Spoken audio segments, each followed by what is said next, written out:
This is a fan-generated show. If you would like to support us, please go to jamieglazov.com, and also don't forget to subscribe to our YouTube channel. All your support is greatly appreciated. Hello, this is the Bill Warner Moment, brought to you by the Glazov Gang. I want to talk to you about something that has happened as a revolution in our country, and one that you may not be aware of. Remember back to 9/11, September 11th, 2001, the World Trade Towers? Think about how much we knew about Islam. Well, we didn't know anything really to speak of. Our teachers, law enforcement, media, military, they knew nothing about Islamic doctrine, except maybe sort of at the National Geographic level. The educational pillars of our civilization, the professors and intellectuals, told us that Islam was the religion of peace, and that we were the problem. The classical scholars turns out to be apologists for Islam, not guardians of our defense. Then a revolution happened. Self-taught scholars such as myself, Spencer, Trifkovic, and others began to write books and blogs about Islam. Now, their knowledge had a new novel feature. Their books were written and their blogs were written for the common man to read. Let me assure you that previous scholarship from the academy was written for other tenured professors to read, and these were difficult to read, dry, boring books.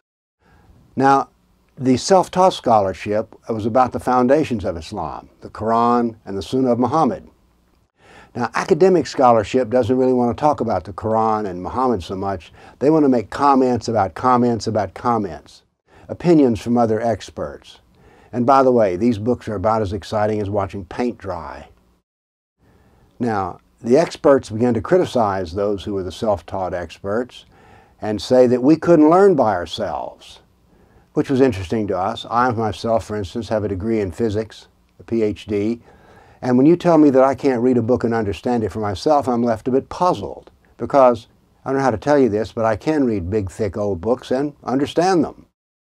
I'd like to point out something else, though, is that self-taught, which is used as a derogatory term, is the mark of all creativity. I've already mentioned that I'm a physicist, and one of the things that I used to like to do was to teach my students the story of the people behind the discovery. For instance, Sir Isaac Newton. He didn't go to school to learn calculus. He created calculus. He was self-taught in the area of mathematics. Benjamin Franklin discovered that lightning was electricity. No one taught him this. He had to teach this to himself. He was self-taught. So the pushback against political Islam did not come from the professionals, but self-taught amateurs. Now, the self-taught amateurs were more than writers, because it turns out you have to be somewhat like a guerrilla fighter if you're going to write on the subject of Islam. You're going to get very little help, and you're going to need to create your own forum. So you have to not only have the intelligence to write, but you have to have the courage to stand and say it. I, for instance, have been condemned endlessly. The front page of the newspaper here in Nashville, Tennessee has featured me several times, and always as a bigot and a hater. The Southern Poverty Law Center has said that I'm one of America's top 10 hater, racist, bigot Islamophobes. CARE, the Council on American Islamic Relations, says I'm part of the inner circle of hate. So, stand up and talk about Islam and tell the truth. Notice that they don't say that what I'm saying is wrong. They say I'm a hater for doing it. Now let's see what would happen if you went to a school to learn from the professionals. And let's take my school here in Nashville, Tennessee, Vanderbilt University. When I first started going to the library to study Islam, I ran across the 9 volumes of Bukhari. Now these were in the gold edition. By the way, Bukhari is a writer of hadith and a very serious scholar. So when I saw these 9 volumes in their gold bindings, I was all excited, because here they were in the Vanderbilt Theology Library. I picked it up, and when I opened it, I heard the sound of ignorance, a crack. That is, the spine of these fine-bound books had never been opened before. I was the first person to open this book. So I went through and opened all 9 of them. In all cases, I was the first person who had ever opened these books. But here's the deal.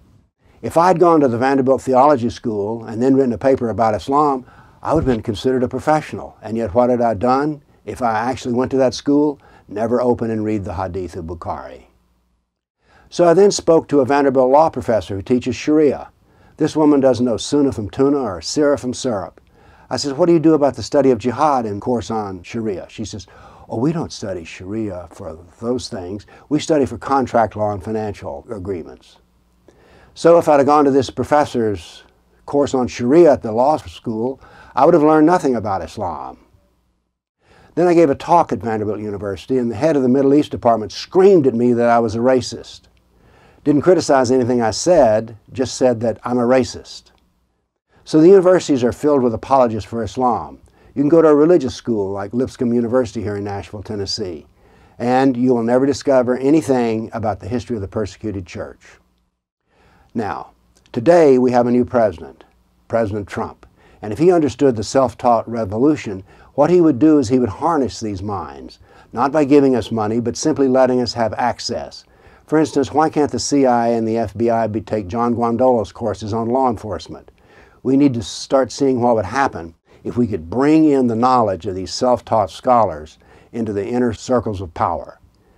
So we have what it takes to win a civilizational war. Let's see if Trump can put us in place where instead of defending ourselves against bigotry, we can stand in front of people who are professionals and who want to learn. Because we will not be defended by the professors, the clergy, the mainstream media, or our so-called intellectuals. But we can do it ourselves if we're just given the chance. Please support the Glazov Gang at jamieglazov.com and make sure you're subscribed to this Glazov Gang YouTube channel. Thank you.